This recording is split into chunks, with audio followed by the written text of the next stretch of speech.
That we've been doing New Year's Rockin' Eve here on ABC. It has rained every year we've been in Times Square.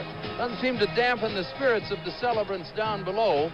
And many, many years ago, that area down there was called Long Acres Square. When the New York Times moved here in 1904, they rechristened it Times Square. It's an area several blocks long and wide between 7th and Broadway, between 42nd Street and 45th Street.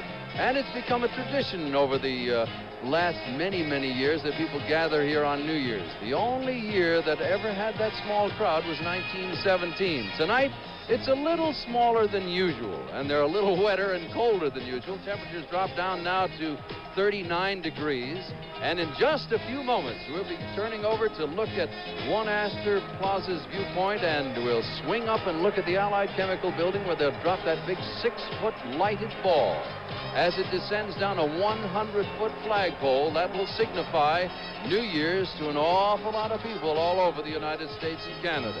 In the meantime, they're all huddled down there under the marquees with the noisemakers and the horns, and the police barricades are up. It's one of the few times when you can walk in the street in Times Square, and you would really hardly ever know that this is a cold and very rainy night in Times Square, New York City.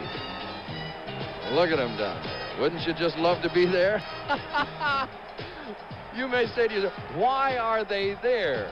Very good question. I'm asking myself right this moment. It is a very unusual and a very strange way to celebrate New Year's.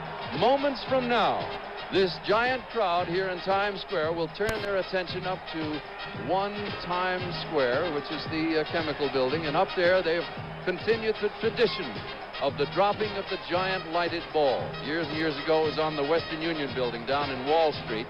When the Times moved up here to Times Square, they sort of appropriated the ball. It used to drop at noontime every day.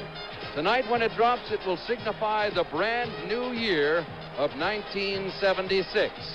So if you'll hang on there, we'll jump on back to the Coconut Grove in Hollywood and return momentarily to Times Square for the ball drop.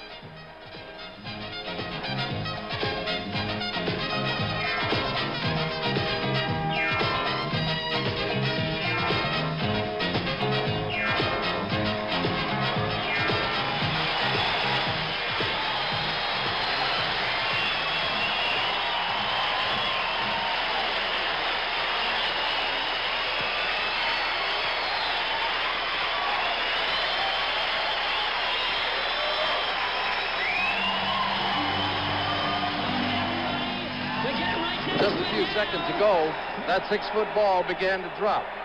There are 180 25-watt bulbs up there, and interestingly enough, they're being lowered by hand on a 100-foot flagpole. In just about 30 seconds from now, it will be 1976, and you'll hear a roar from this crowd in Times Square, a roar like you've never heard before. So here we go with the countdown. Coming down to the brand new year here in Times Square, New York City, the focal point of the brand new year of 1976. Happy New Year's Rockin' Eve!